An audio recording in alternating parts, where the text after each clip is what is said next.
오늘은 드로아에서 했던 바울의 설교하고 그리고 에베소의 장로님들을 초청해서 그들에게 했던 바울의 설교를 말씀드리도록 하겠습니다.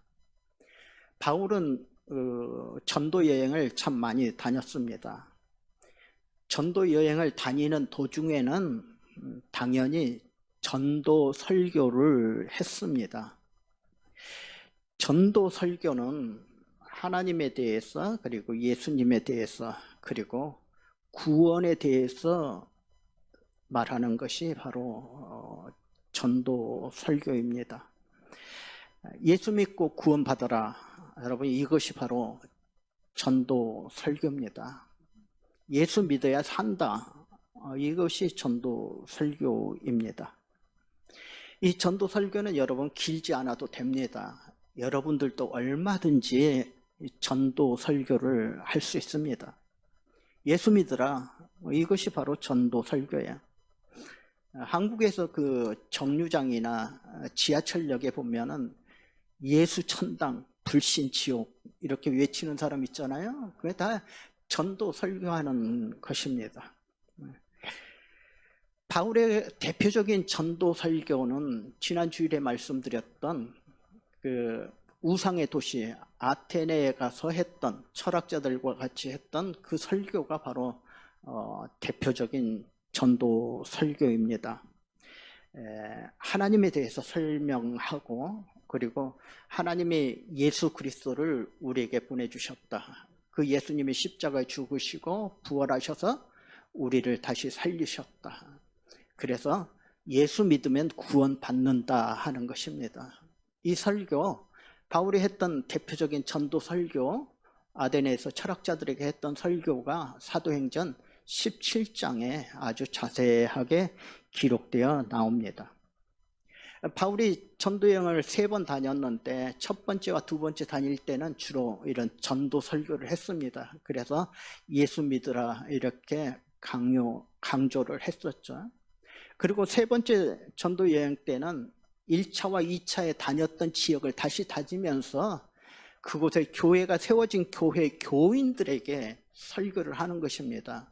이것을 양육 설교 또는 목회 설교라 이렇게 합니다. 교인들에게 신앙을 심어주고 이렇게 신앙의 성장을 위해서 설교하는 것이 바로 양육 설교 또는 목회 설교입니다. 바울은 이렇게 3차 전도 여행을 다니면서 에베소란 지역에서는 특별히 그곳에서 3년 동안 머물면서 교회를 세우고 그리고 또 그곳에 교인들을 위해서 성경학교를 운영했습니다. 그 성경학교 이름이 뭔지 아세요? 성경에 두란노 서원 이렇게 나오고 있습니다. 특별히 에베소에서 이렇게 귀한 사역을 했던 것을 알게 됩니다. 자, 바울이 전도 다녔던 그런 지역들 성경에 보시면 여러 지역이 나옵니다. 우리 한번 볼까요?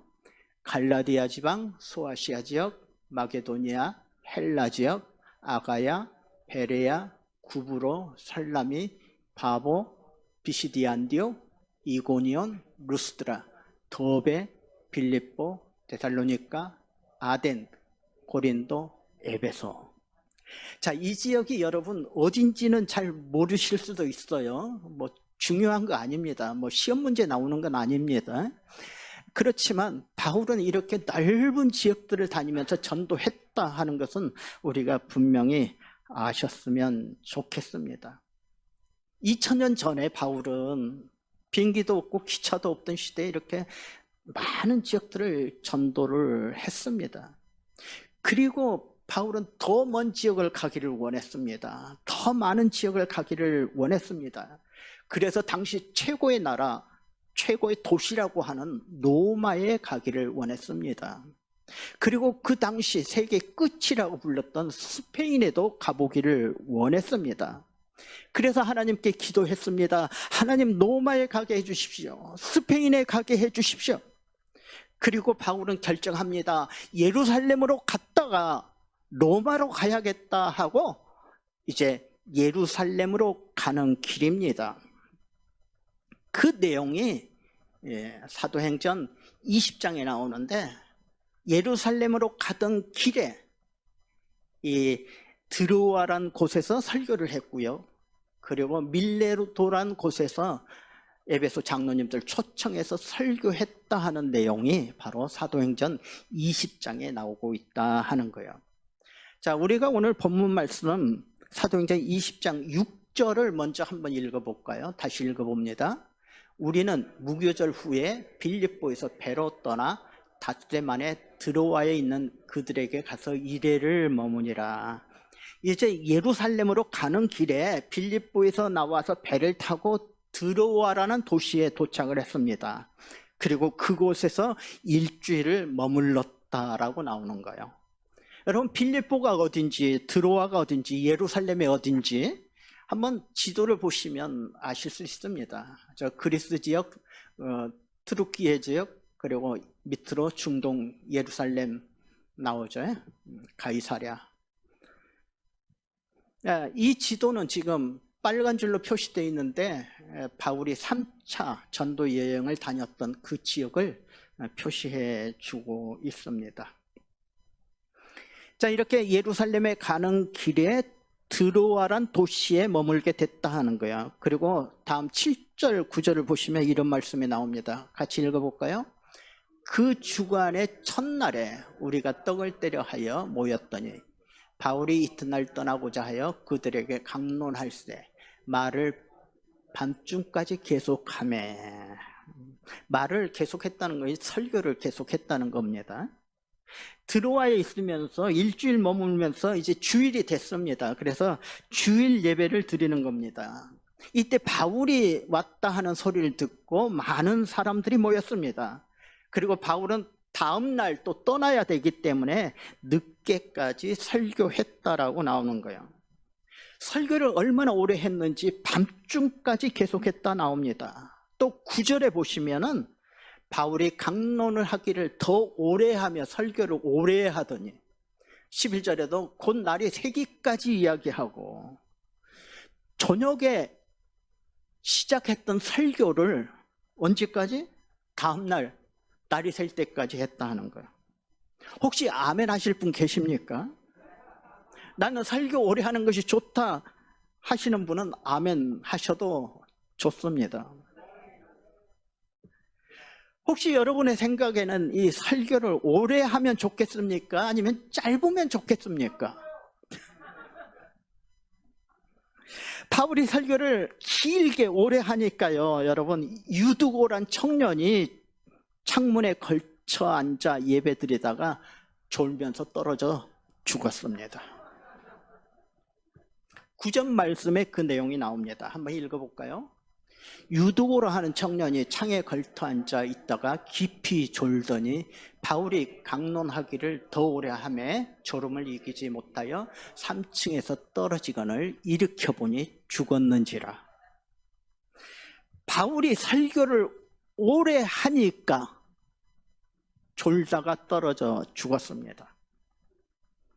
여러분, 설교 너무 오래 하는 거 좋아하지 마시기 바랍니다.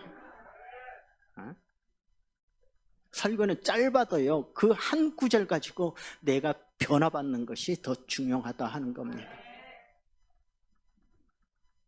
유두고란 청년이 떨어져 죽은 이유가 또 하나가 있습니다. 이 청년이 창문에 걸터 앉았다라고 나옵니다.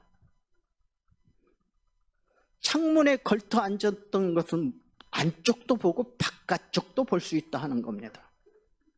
설교하는 바울을 쳐다볼 수도 있고 지나가는 사람들을 쳐다볼 수도 있습니다. 이것을 여러분 양다리 걸친다 이렇게 말하는 거예요. 말씀도 듣고 세상도 바라보고 그럽니다. 그런 의미에서 우리 교회는 창문이 없습니다. 예배만 집중하라고 창문이 없는 것 같습니다. 그러니까 양다리 걸치다가 떨어져 죽을 염려는 우리 교회는 없습니다. 어떤 분은 우리 교회에 창문이 없어서 답답하다 하시는 분이 있는데 오늘부터는 창문이 없어서 떨어져 죽을 일이 없어 좋다 이렇게 생각하셨으면 좋겠습니다. 유두고란 청년이 떨어져 죽은 이유가 또 하나 있습니다. 예배 시간에 졸았다 하는 것입니다. 졸다가 떨어져 죽었습니다.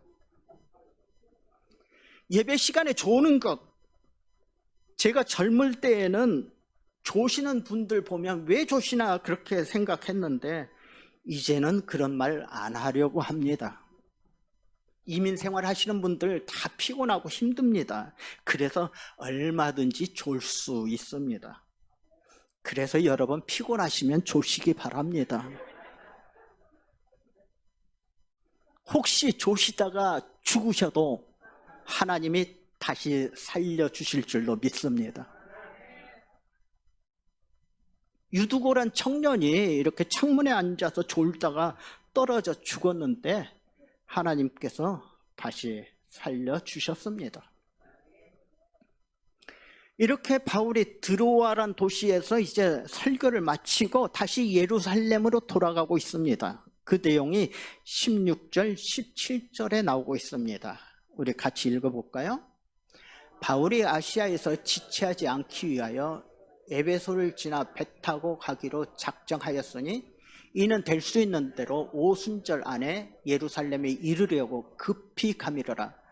바울이 밀레도에서 사람을 에베소로 보내어 교회 장로들을 청하니, 예루살렘으로 가기 위해서 빨리 지금 배를 타고 갑니다. 배를 타고 가다가 밀레도란 도시에 머물게 됐다 하는 거예요. 이 밀레도는 항구 도시입니다. 그래서 항구 도시에는 그 당시에는 배가 도착하면 또 다른 사람도 싣고 물건도 싣고 하면서 아마 시간이 오래 좀 지체되었던 것 같습니다. 그래서 바울이 밀레도에서 에베소에 사람을 보내서 에베소의 장로님들 좀 오십시오 하고 초대했습니다. 밀레도는 에베소와 가까운 도시입니다. 그래서 이렇게 에베소 장로님들을 초대했어요. 에베소는요, 이 사도 바울의 특별히 신경을 썼던 그런 지역입니다. 그곳에서 3년씩이나 머물면서 성경 공부를 하고 교인들을 양육하고 그리고 그 교인들을 세워서 장로로 이렇게 세웠던 그런 곳입니다. 이제 바울이 예루살렘으로 가면은 언제 다시 올지 모릅니다. 언제 다시 이 분들을 보게 될지 모릅니다. 그래서 마지막으로 당부하고 싶은 것이 있어서 교회 지도자들을 초대했습니다. 이때 에베소 장로님들에게 바울이 설교를 했습니다. 그 내용이 무엇인가? 18절에 보시면 이런 말씀이 나옵니다. 오매 그들에게 말하되 아시아에 들어온 첫날부터 지금까지 내가 항상 여러분 가운데서 어떻게 행하였는지를 여러분도 아는 바니. 오매 에베소의 장로님들이 왔기 때문에 그들에게 설교를 합니다. 이때 했던 바울의 설교가 사도행전 20장 18절부터 35절까지 기록이 되어 있습니다. 19절과 20절을 다시 한번 또 읽어봅니다. 곧 모든 겸손과 눈물이며 유대인의 관계로 말미암아 당한 시험을 참고 주를 섬긴 것과 유익한 것은 무엇이든지 공중 앞에서나 각 집에서 거리낌 없이 여러분에게 전하여 가르치고. 지금 바울이 설교를 합니다. 에베소 장로님들 모아놓고 설교를 합니다. 내가 에베소에 있을 때 어떻게 살았는지 여러분들이 아실 것입니다. 나는 모든 겸손과 눈물로 주를 섬겼습니다. 이렇게 말합니다. 모든 겸손. 바울은 한 번도 교만하지 않았다는 것입니다. 사실 바울이라는 사람은 굉장한 교만할 수 있는 그런 사람이었습니다. 당시 공부도 많이 했습니다. 경제적으로 부족함이 없었습니다. 사회적으로도 높은 신분을 가진 사람이 바울입니다. 바울은 부족함이 없었어요. 여러분, 부족함이 없으면 사람이 교만해질 수가 있습니다. 교만하기가 쉽습니다. 그래서 바울은 교만하고 눈물도 없고 인정도 없는 그런 사람이었다 하는 거예요. 그래서 예수 믿는 사람들을 쫓아다니면서 잡으려고 다녔던 그런 사람이었습니다. 그런데 이 바울이 예수를 믿고 예수를 알고 나서 완전히 변했습니다. 그 중에 하나가 겸손입니다. 겸손이 뭡니까? 내 생각과 내 욕심을 다 버리는 것이 겸손입니다. 내 자신이 죽는 것이 겸손입니다. 그래서 사도 바울은 나는 날마다 죽노라 이렇게 말합니다. 우리 예수 믿는 사람들은 날마다 자신이 죽는 사람들이라 이렇게 보시면 됩니다. 우리가 모두 다 예수 믿잖아요. 예수 믿는 사람의 특징이 뭐예요? 날마다 죽는 거예요. 성질 살면 안 됩니다. 자존심도 살아서는 안 됩니다. 모든 겸손, 자신을 버리고 내가 죽어야 하나님이 사시는 것입니다. 특히 여러분, 교회 직분자, 장로님들, 권사님들, 집사님들, 나는 날마다 죽노라 하는 그런 마음으로 사셨으면 좋겠습니다. 우리 교회가 사회단체와 다른 점이 있잖아요. 사회단체는 목소리 큰 사람이 이깁니다. 그러나 교회는 어떻습니까? 겸손과 눈물로 주를 섬기는 단체가 바로 교회다 하는 것 아셨으면 좋겠습니다. 그래서 바울이 지금 에베소 장로님들을 모아놓고 그 얘기를 하는 거예요. 교회 지도자들을 초청해놓고 겸손과 눈물로 주님을 섬겨라 라고 말하는 겁니다. 그리고 두 번째로 바울이 말합니다. 두 번째로 시험을 참고 주를 섬겨라 라고 말합니다. 시험을 참고, 어려움이 있어도 고난이 있어도 참고 주님을 섬겨라 말합니다. 아시다시피 바울은 가는 곳마다 유대인들의 시험을 받았습니다. 바울이 뭐 잘못해서 시험당하고 어려움 당한 것 절대 아닙니다. 복음을 전하고 예수 그리스도 말씀대로 살려고 하다 보니까 이런 어려움이 닥쳤다 하는 것을 우리는 아셔야 합니다. 바울이 잘못해서 매맞고 감옥에 갇히고 굶주리고 모함당하고 도망다니는 것이 아니었다 하는 겁니다. 하나님 말씀대로 살려고 보니까 수없는 어려움이 닥쳐왔다 하는 거예요.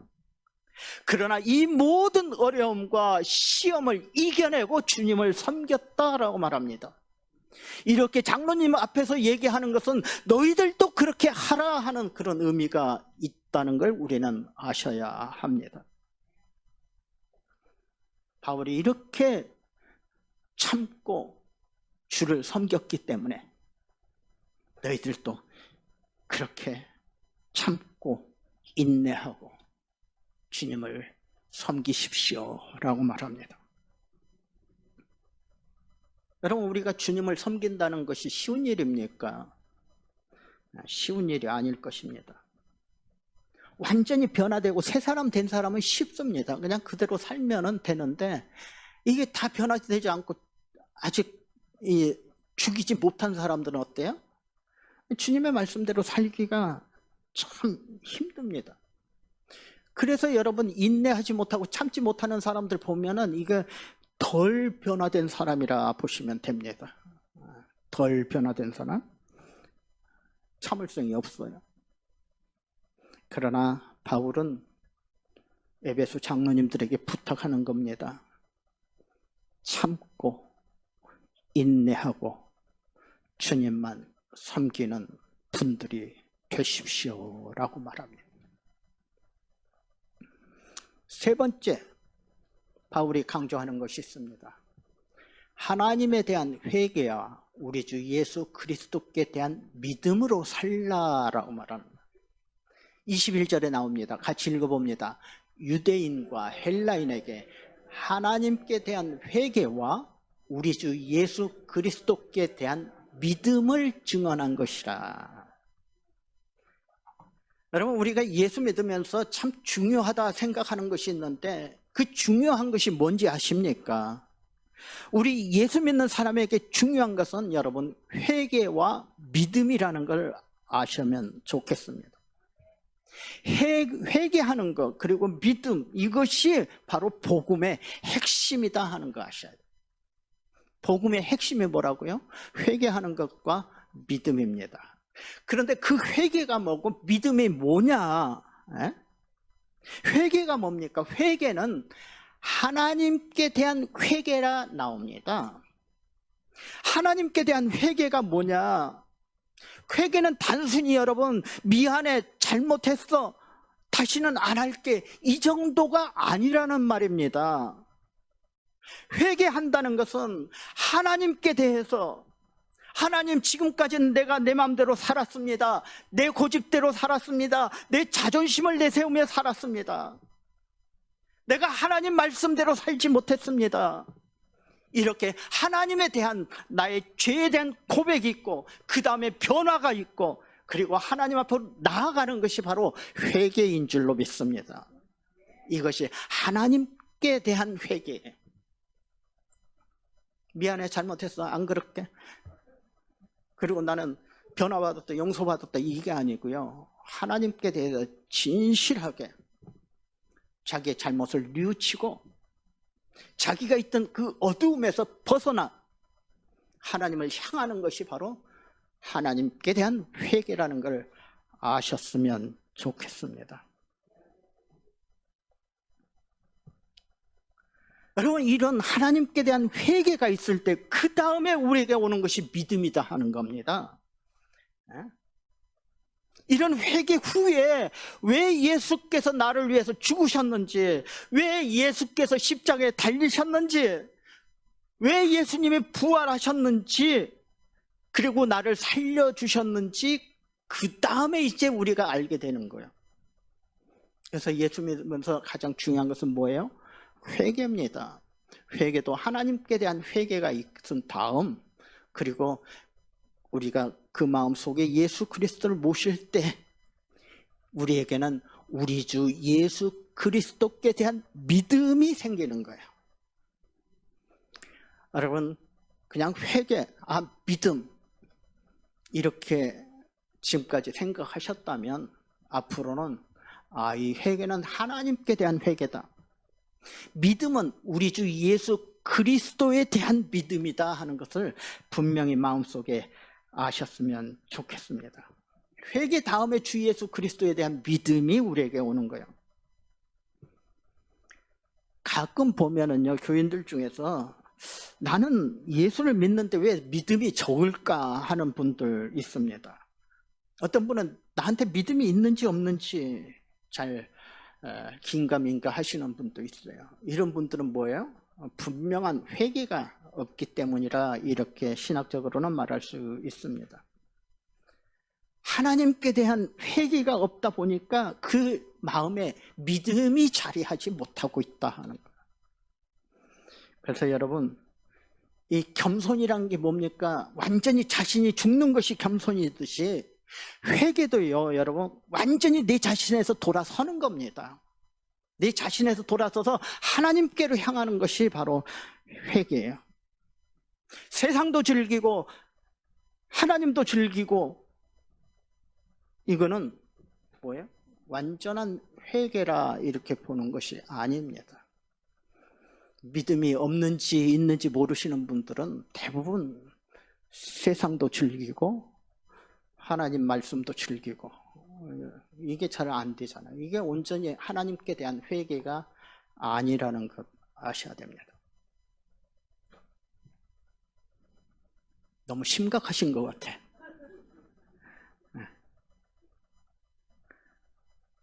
이해하시겠어요? 회개 그리고 예수 그리스도에 대한 믿음. 사도 바울은 이렇게 이제 설교를 하면서 하나님에 대한 회개와 예수 그리스도에 대한 믿음을 강조하고 너희도 이렇게 회개하고 믿음으로 살라라고 부탁하는 겁니다. 그리고 나서 바울이 말합니다.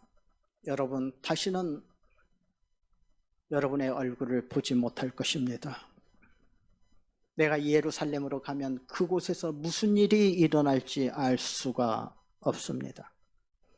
그러나 나에게는 한 가지 목표가 분명히 있습니다. 나에게 있는 한 가지 목표, 분명한 목표가 뭐냐? 24절에 나옵니다. 같이 읽어볼까요? 내가 달려갈 길과 주 예수께 받은 사명, 곧 하나님의 은혜 복음 증언하는 일을 마치려 하면은 나의 생명조차 조금도 귀한 것으로 여기지 아니하노라. 바울의 확실한 목표, 죽을 때까지 복음을 전하다 죽겠다 하는 것입니다. 복음을 전하다가 죽어도 내 목숨 아깝지 않다 하는 거예요. 혹시 여러분의 목표는 무엇입니까?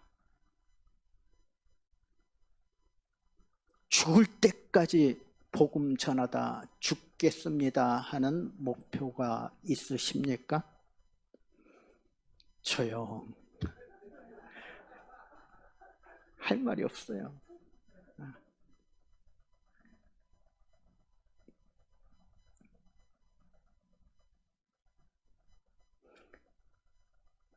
그러면 앞으로 어떻게 살다 돌아가실까요? 여러분 있잖아요. 우리가 앞으로 사는 세상, 살기 좋은 세상이 될까요? 살기 힘든 세상이 될까요?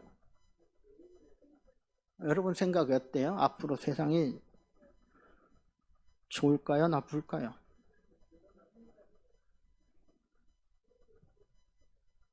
지난 수요일인데요. 수요일에 여러분 그 강혜신의 오늘의 미국이라는 거 저는 아주 자주 듣습니다.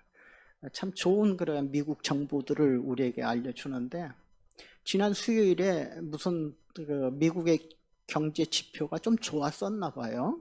굉장히 좋아서 그 강혜신의 오늘의 미국에서 이렇게 뉴스를 전하면서 많은 사람들이 내년도에는 올해보다는 각종 지표가 좋아질 것이다. 내년 경기는 좋아질 것이다. 그렇게 예측하는 경제학자들이 많이 있다 하고 소개를 하는 걸 봤습니다. 여러분, 저도 내년도에 모든 것이 좋아졌으면 좋겠습니다. 우리들 앞에 정말 행복한 일들만 있었으면 좋겠습니다. 그래서 평생 웃으면서 이렇게 기뻐한 일만 있었으면 좋겠다 하는 거예요. 그러나 여러분, 이 신앙적으로 보면은요, 우리가 신앙적으로 보면 우리 앞에 좋은 일들만 기다리고 있는 인생은 없다 하는 겁니다. 우리는 날마다 좋으면 쨍하고 해 뜨면 좋겠는데 모든 인생 앞에 그렇게 좋은 행복한 인생만이 기다리고 있는 것이 아니다 하는 거예요. 질병과 외로움과 고통과 슬픔과 아픔이 꼭 항상 따라온다 하는 거 아셔야 합니다. 왜요? 그것이 우리의 인생이기 때문에 그렇습니다. 그러면 여러분, 앞으로 우리가 이런 어려움과 고난을 어떻게 이겨내느냐 하는 거예요. 여러분, 앞으로 어떻게 이런 문제들을 우리가 해결하고 헤쳐나가야 할 것인가?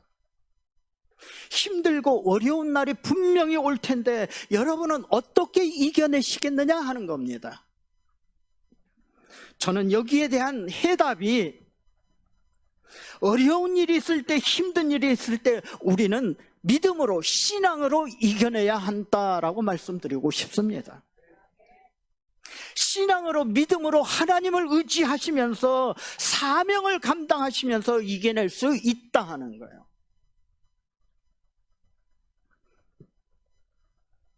우리가 이렇게 신앙으로 하나님에 대한 사명을 감당하는 일에는 우리가 목숨을 걸어도 아깝지 않다 하는 것을 알게 됩니다.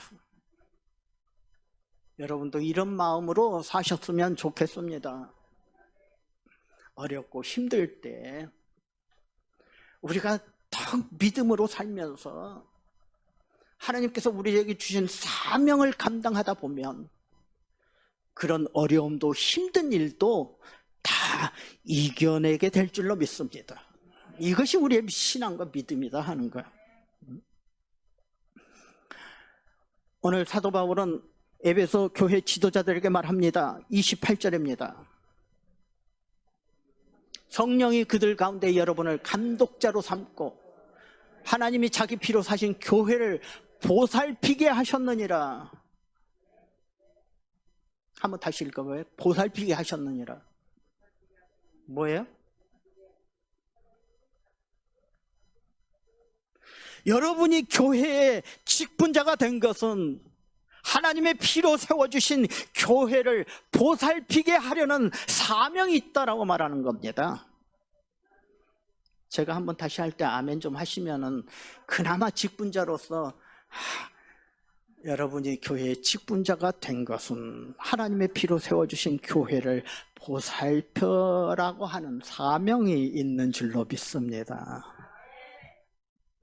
장로님이 되고 권사님 되고 집사님 되고 예수 믿게 하신 것은 하나님의 피로 세워주신 교회를 보살피게 하시기 위해서라고 말하는 거예요.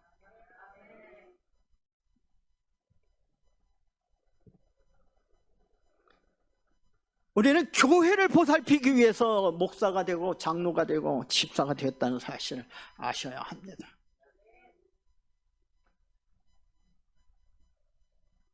이런 사명을 감당하는 것이 뭐예요? 바로 십자가를 지는 일이라고 저는 말씀드리고 싶습니다. 혹시 누가 여러분에게 십자가를 지실 수 있냐 물어보시면 여러분 뭐라고 대답하시겠습니까? 나는 죽기까지 사명 감당하겠습니다 라고 말씀하시기를 바랍니다. 그래야 이 다음에 잘했다 충성된 종아라는 주님의 칭찬이 있게 될 줄로 믿습니다. 지금 바울은 예루살렘으로 가는 길에 밀레도란 도시에서 에베소에 있는 장로님들을 초대했습니다. 이제 또다시 볼 수 없을 것입니다. 그래서 바울은 간절하게 이 장로님들에게 부탁하는 것입니다. 모든 겸손과 눈물로 주를 섬기십시오. 시험을 참고 인내하면서 주를 섬기십시오. 하나님에 대한 회개와 주 예수 그리스도에 대한 믿음으로 사십시오. 그리고 교회를 보살피는 사명을 감당하십시오. 이렇게 부탁하는 겁니다.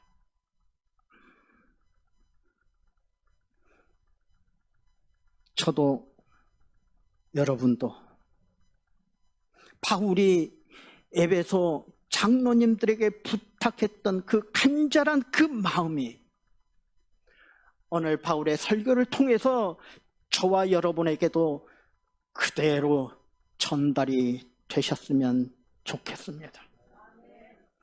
겸손과 눈물로 주를 섬겨라. 시험을 참고 인내하면서 주를 섬겨라. 하나님에 대한 회개와 예수 그리스도에 대한 믿음으로 살아라. 그리고 교회를 보살피는 사명으로 살아라. 이렇게 사시는 저와 여러분이 다 되시기를 주님의 이름으로 축원드립니다. 십자가를 질 수 있나 주가 물어보실 때 우리 찬송하시고 통성으로 기도하도록 하겠습니다.